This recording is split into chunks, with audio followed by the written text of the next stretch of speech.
Hey everybody, this is a video illustration on how to get the DwarPaal's BLE module registered onto the DwarPaal Connect platform in the backend.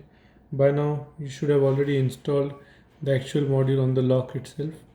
There was a separate video. You can find it on our YouTube channel if you have not seen that, on how to connect the BLE module with the physical harness to the lock. Okay, so I'm assuming that it is already done before you came to this video. If not, please go back and make sure it is installed properly. Okay, so now with that assumption, I'm just going to take this to the side and move on to the next step.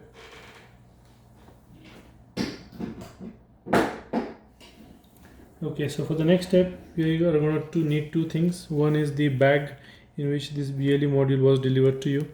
Okay, so every module comes in a small little bag with a QR code on the top like this, and then you need a device with a browser. I'm using a laptop, but you could use any other device like a smartphone or a tablet with a browser. Okay, so if you see, I'm on a website called installer.dwarpaal.com. Let me just zoom in a little bit. Okay, so we are on that installer.dwarpaal.com. Okay, so you will land into this page to begin with.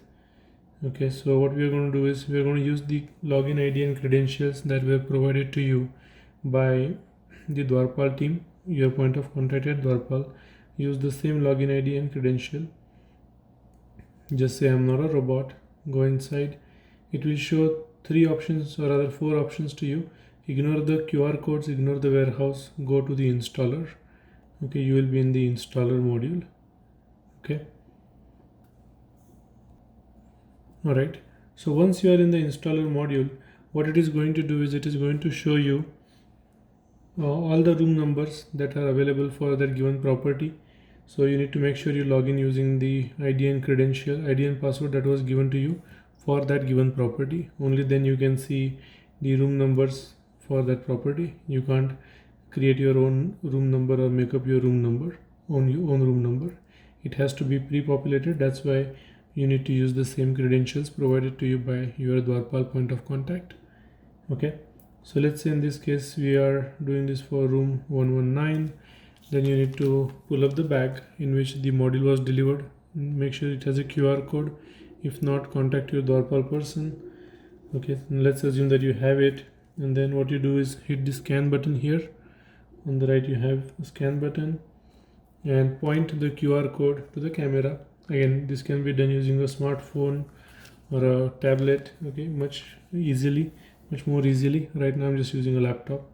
So once you do that, it is going to populate the QR code number here, and it is going to create a device name. This is the name that is going to show up on the actual mobile application. Okay, now once you are here, what you just need to do is, okay, don't change anything. Okay, after the scan, you just hit the submit button, and it is going to map this room number with the device that you have just installed, and it knows the device by using the QR code that you have just scanned. Okay, and just hit submit. You're good to go.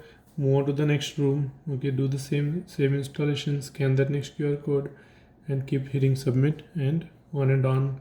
You can keep doing all these mappings. If you run into any errors along the way, contact your DwarPaal associate, and they should be able to guide you through this.